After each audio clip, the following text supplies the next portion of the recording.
Coucou, alors aujourd'hui une petite vidéo. En fait c'est une abonnée qui me l'a demandé. Lors de ma vidéo sur mes jeux réconfortants, je vous ai présenté Murmure de la nature. Et je vous ai parlé de mon utilisation sur ce jeu et notamment que j'aimais l'associer avec d'autres oracles pour avoir des conseils positifs. Surtout que quand je fais des tirages, j'aime bien finir toujours par quelque chose de positif. Donc j'avais parlé que je l'associais souvent au jeu de Lucy Cavendish. Et donc on m'a demandé de faire une vidéo pour expliquer comment je m'y prends. Alors en fait c'est vraiment tout simple. Donc je prends l'oracle des vampires de Lucy Cavendish qui va me servir à voir un peu les parties d'ombre, les parties inconscientes, ce sur quoi il va falloir que je travaille. Voilà, qui doit ressurgir, qui est les parties un petit peu sombres. Avec l'oracle des métamorphes, on va voir comment on peut arriver à changer et à faire évoluer la situation. Et quel animal va nous accompagner pour faire ce travail-là. Avec l'oracle Murmure de la nature, ça va être un conseil pour justement arriver à faire ce changement. Voilà, alors en fait, tout simplement, je sors mes 3 jeux.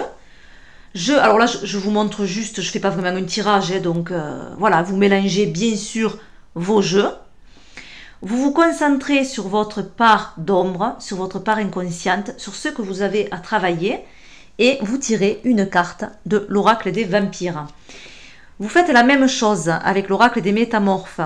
Vous vous concentrez en pensant qu'est-ce qu'il va m'aider à évoluer, à changer, à travailler sur cette part d'ombre. Et vous tirez une carte avec les métamorphes.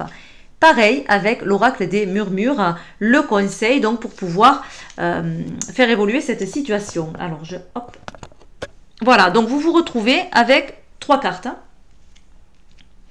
que vous n'interprétez qu'après les avoir tiré les cartes. Hein. On ne fait pas une, après on reprend un jeu, on fait l'autre, et on reprend le jeu, on en fait une troisième. On se concentre sur les 3 questions et on tire les cartes l'une après l'autre. Alors moi ce que je fais d'abord, donc je retourne d'abord la première et je vois ce qu'elle renvoie cette carte. C'est-à-dire que je ne prends pas le livre. Il faut qu'elle me parle à moi. La carte, avant toute chose. Donc je regarde qu'est-ce qui peut faire écho. Alors je ne sais pas. Alors il y a bien sûr la phrase, hein, le passé une prison, amertume, rancune, refus de laisser aller. Voilà, donc peut-être qu'on s'accroche un petit peu trop à quelque chose du passé. Et on voit ce personnage qui s'accroche à ce bouquet. On dirait un gâteau de mariage d'ailleurs dans le fond. Voilà, donc peut-être un amour perdu, on s'accroche trop à quelque chose qu'il faut laisser partir, qui est terminé, qui n'est plus là. On a vraiment l'impression qu'elle regarde l'au-delà, quelque chose qui n'est plus présent à côté d'elle, mais qu'elle n'arrive pas à tourner la page. Donc voilà, le travail va être d'arriver à tourner la page sur cette situation, sur quelque chose qu'on a encore au fond de nous et qui ne nous permet pas d'avancer parce que ça nous bloque, et ça nous bloque dans le passé. On est trop accroché à cette situation. Par exemple, voilà, je retourne ma seconde carte pour voir comment faire évoluer cette situation. Par exemple, là on a les 2 chatons, donc vous devez choisir. Alors peut-être que tout simplement il va falloir faire un choix, prendre une décision, il va falloir trancher et oser le faire. Parce que en fait on garde, c'est comme cette illustration, elle garde les 2 chats et elle sait très bien qu'elle ne peut en garder qu'un. Seulement elle ne peut pas faire de mal à l'autre. Donc tant pis, elle a les 2 sachant qu'elle ne peut pas. Mais c'est pas une carte où on peut faire des compromis. Le compromis avec cette carte, c'est pas possible. Donc il faut prendre une décision. Donc là, il va falloir, pour dire au revoir au passé, il va falloir prendre une décision. En son âme et conscience. Et on ne réfléchit pas si ça va faire du mal autour de vous, parce que de toute façon, rester à l'état actuel, c'est pas possible et ça vous fait du mal à vous. Par exemple, voilà. Et ensuite, le conseil, donc, pour pouvoir avancer, le conseil pour arriver à prendre cette décision et du coup, laisser le passé derrière nous. On a point culminant de la vision.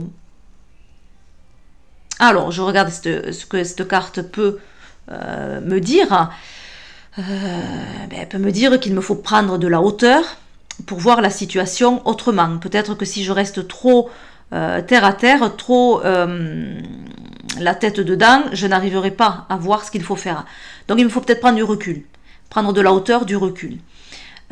Il me faut aussi, alors je vois des papillons, moi les papillons ça me fait penser au changement.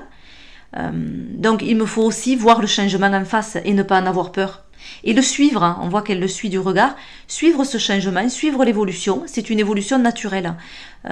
Et peut-être que tourner la page sur le passé ne veut pas dire l'oublier, mais continuer. Donc ne pas avoir peur, on ne laisse pas forcément le passé derrière soi, mais on regarde l'avenir. C'est un petit peu aussi regarder l'avenir finalement.